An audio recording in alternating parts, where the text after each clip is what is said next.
हमारी थी कि ये जो आजकल आपने देखा है कि समाज सेवा के नाम पर राजनीति मंच को सजाना, ये एक बड़ी नई बात देखने को मिल रही है। और हमीरपुर में भी आपने जो है वो परसों देखा कि किस तरह एक एनजीओ के मंच पर आपने राजनीति करी।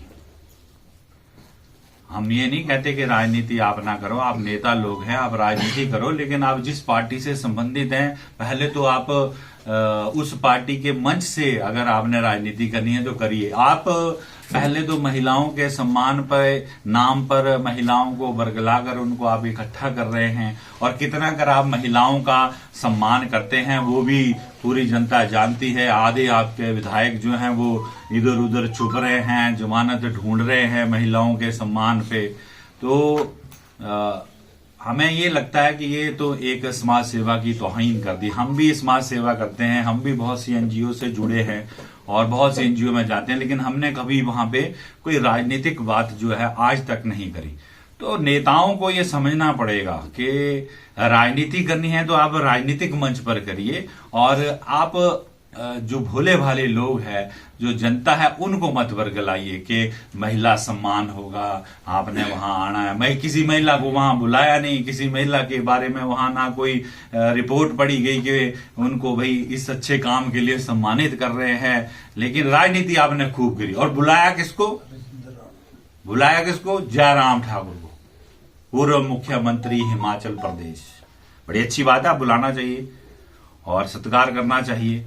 लेकिन आप बुला रहे हैं, एक तरफ आप जो मुख्यमंत्री, सिटिंग मुख्यमंत्री हमीरपुर जिला से हैं, उनकी टांगें खींच रहे हैं, उनकी कुर्सी को गिराने की आपने भरपूर कोशिश कर ली है। खुद आप सारे के सारे नल्ले बन गए इस चक्कर में हैं। तो आज आप जयराम ठाकुर जी को बुला रहे हैं, जो मुख्यमंत्री रहते हो, जो व्यक्ति हमीरपुर में एक कदम नहीं रखा उसने 5 वर्षों तक, उस व्यक्ति को आप बुला रहे हैं। और उसके 5-10 लोगों को इकट्ठा करके अपनी ही पार्टी के बड़े नेताओं को नीचा दिखाने के लिए जयराम बोले बल्ले बल्ले, बाकी थल्ले थल्ले। पता नहीं किधर थल्ले थल्ले और किधर बल्ले बल्ले।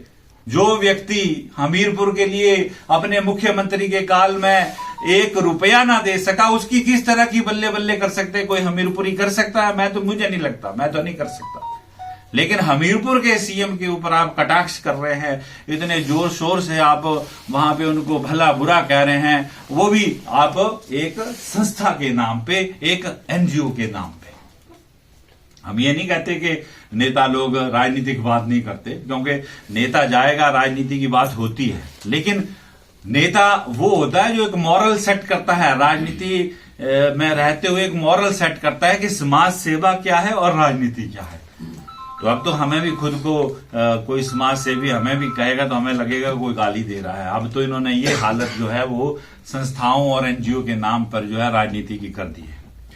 बाकी वहां पे बड़े बड़े वक्ता बैठे, ये भी साथ में पूछना चाह रहा हूं कि क्या ये जो नहले हैं अपने सरदार को लेके जाएंगे, और जो हमारे प्रदेश के ऊपर जो लोन लेने की जो कैपिंग लगाई गई उसको हटाने के लिए जिक्र करेंगे? क्या ये जाके केंद्रीय सरकार से ये निवेदन करेंगे कि जो 1600 करोड़ रुपए आप हमारे जो कर्मचारियों को, हमने पुरानी पेंशन दे दी तो हमने कोई गुनाह कर दिया?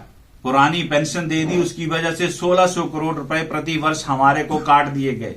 जो लोन की लिमिट पहले 5000 करोड़ रुपए जयराम ठाकुर के समय में होती थी, उसको कम करके कैपिंग लगा के उसको 2900 करोड़ कर दिया गया।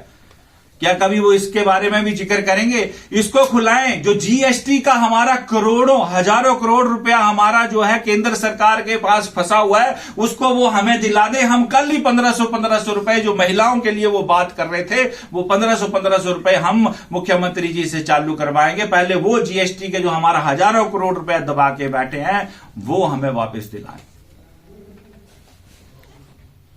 और राजनीति करनी है तो अपनी राजनीतिक पार्टी के मंच से करिए, ना कि वैसे तो चलो आप उन्होंने पहले ही बीजेपी ने मान लिया है कि वो गुटों में बंटी हुई है, तो इन्होंने देखा कि अब पार्टी तो मैंने जैसे पिछली कॉन्फ्रेंस में आपको बताया कि नैलों को वहां दहला मिल गया, तो राजनीतिक स्टेज तो इनको कोई वो दे नहीं रहे, तो अब ये इन्होंने एक नया फंडा पकड़ लिया है कि संस्थाओं के नाम पे मिलकर जो है वो राजनीति करेंगे और कोसेंगे, जो कि निंदनीय है। धन्यवाद।